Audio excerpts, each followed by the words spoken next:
everyone, it is Jazz here. I'm going through a phase where I feel like I'm talking about a lot of the same books over and over again, and I've found that the best way to get out of that is just to talk about, different books. One way that I did that a couple of months ago was to make a video that was about books that I really enjoyed, but I always seem to forget to talk about on this channel or rarely talk about, and so I decided to make another video that I shall entitle More Books That I Really Enjoyed but Forget to Talk About. I have picked some books at random off my shelf or from my ebook selection, and let's just go ahead and talk about them now. First couple of books are part of a duology, and they are Turn Homeward, Hannah Lee, as well as Be Ever Hopeful, Hannah Lee, by Patricia Beatty. So the first book in the duology is set in the Civil War era, and it is about this 12-year-old girl, Hannah Lee.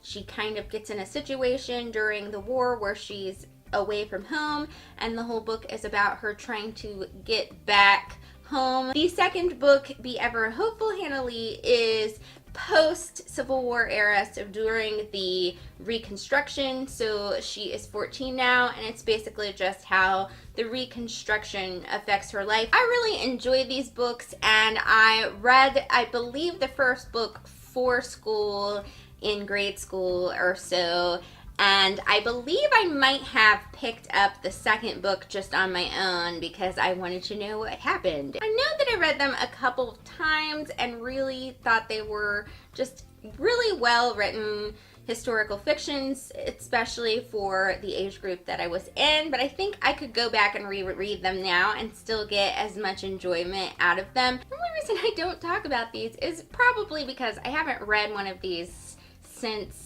middle school, so my memory of the events is kind of sketchy. I just don't think that they jump to my mind immediately, but I do think these are books that young people would really enjoy, and probably if you're an adult and you just want to read a short historical fiction, you'll probably enjoy these as well. And they are still in print, I checked, but they have new book covers, which is kind of exciting. Next I have The Secret Life of Bees by Sue Monk Kidd. This is about a young girl named Lily Owens. She's dealing with a lot of issues because of what happened to her mother when she was very young, and she basically runs away from home and ends up living with these 3 black women, and it's basically about how that affects her life. I may have brought this up 1 or 2 times on my channel, but I don't bring it up as often as some other books for some reason, even though I adored this book. I really loved all the characters. I thought the concept of it was really interesting.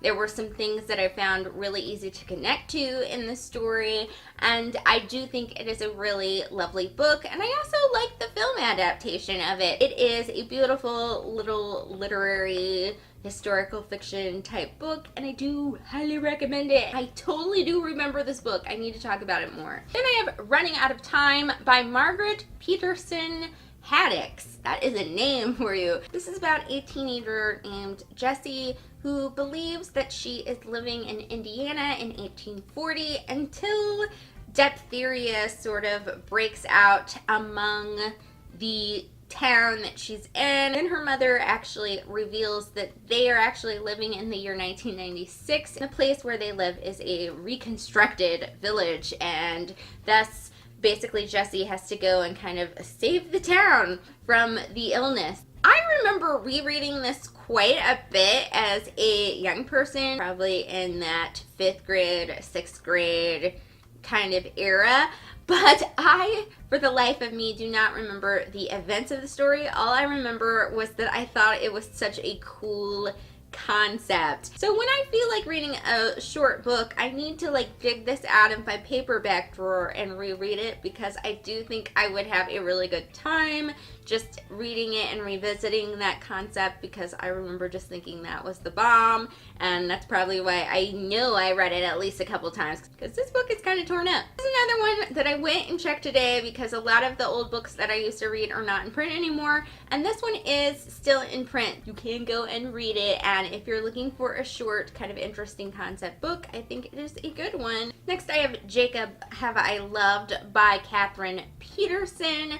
This is a book about twins. Caroline is sort of the prettiest, favorite one of everyone, and her sister Louise is kind of not the favorite, and everybody kind of treats her like she's the screw up, and thus Louise is basically kind of trying to work through, I love my sister, but I kind of don't love my sister because of all the layers of drama and stuff that kind of happened with their relationship. Funny story about Jacob Have I Loved is that this used to be one of my super favorite books. I reread it all the time and I really loved rereading it and I enjoyed it immensely. However, in my late 20s or so, there was sort of an instance where things shifted in my life and I suddenly did not love this book as much anymore. So when I went back to reread it, it actually was I don't know if I like this anymore. And that's kind of why I don't talk about it, because it kind of hurts to talk about it too much, because I want to go back to loving it the way I once loved it, and now I just go, wow, the girl drama, I don't know. And even though my new experience with this book is still sort of rocky, I still would highly recommend checking out this book because I do think there are a lot of interesting thoughts and really cool things that go on with the writing in this book. I'm praying that one day I will be able to read this book again and enjoy it like I once did. I think it could happen. I think I've given it at least 3 to 5 years. So I think maybe I could do it. Next we have Twisted by Laurie Halse Anderson. This is the second time a Laurie Halse Anderson book has been on one of these books I like but forget to talk about, and that's so sad because she's one of my favorite authors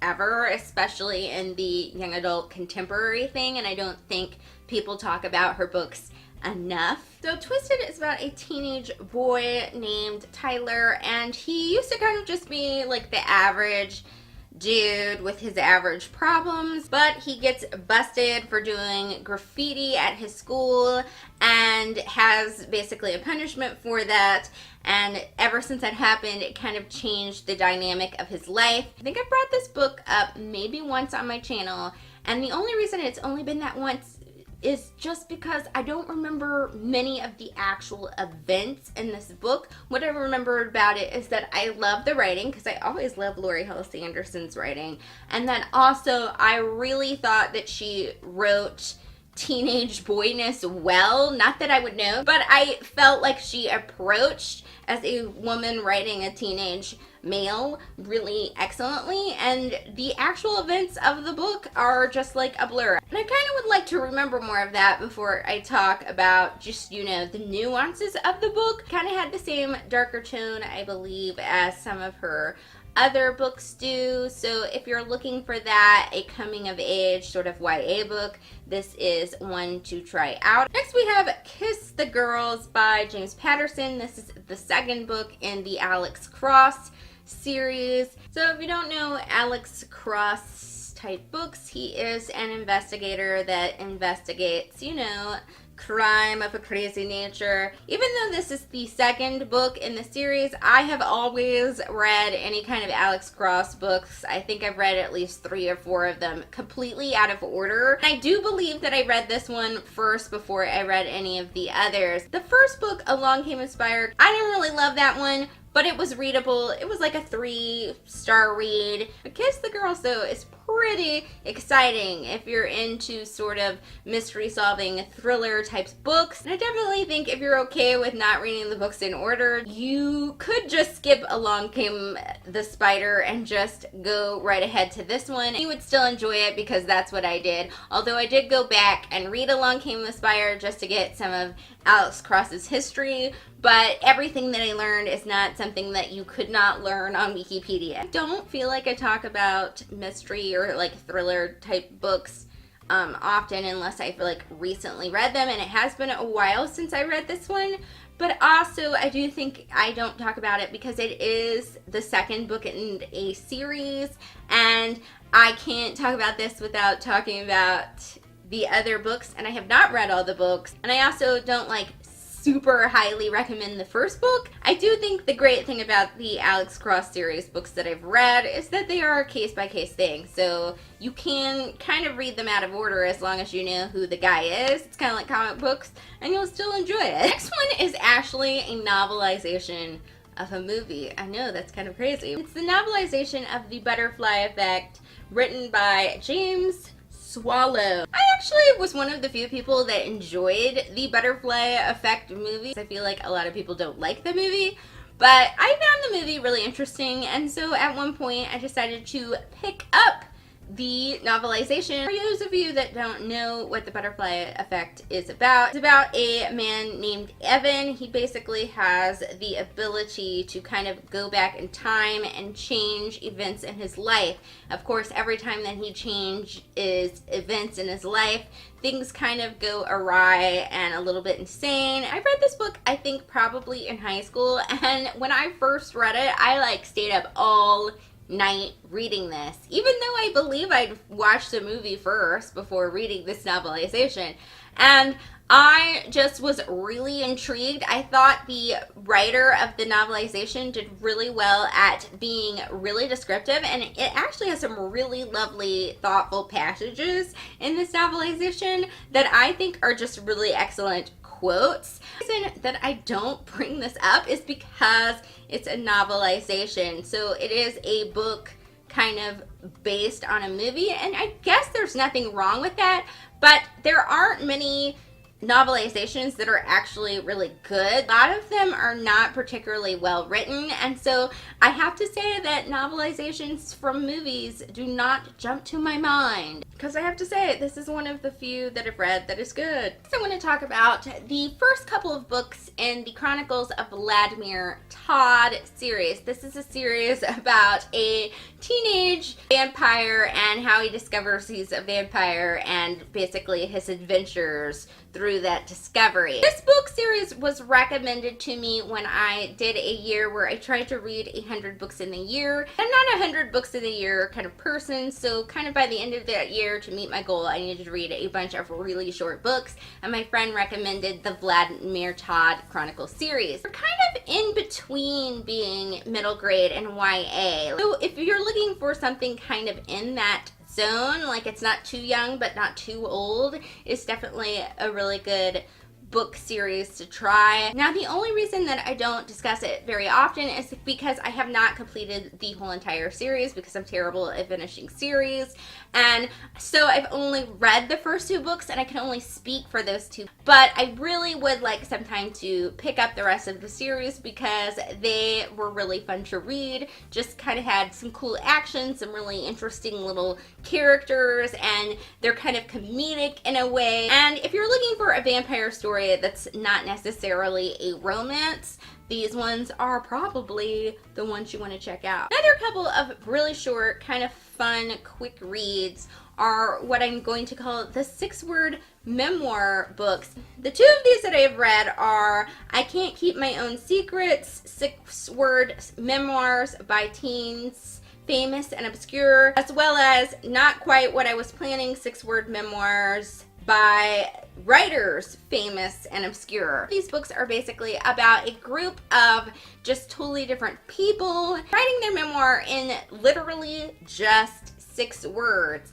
It is such an interesting kind of quick exploration of what the lives of these people are about, how they view their lives, and it's just a really quick, fun read. I just don't think to talk about these very often because of the nature of the book. Not only are they nonfiction, but they are like kind of a bunch of collected works, and so I think I may have brought one of these up like one time, but I have not just thought to bring them up again. It's not the kind of, you know, book that's gonna come up in a question for a tag or in just like your average video, but now I'm bringing it up because it can come up in here. So if you're looking for something like quick, interesting, just like want to sit and read something fun that only takes like a day to read, these two books are definitely something to check out. These are the only two I've read, but I believe there are a whole bunch of these collections to check out that you can look at. So those were some books that I really enjoyed but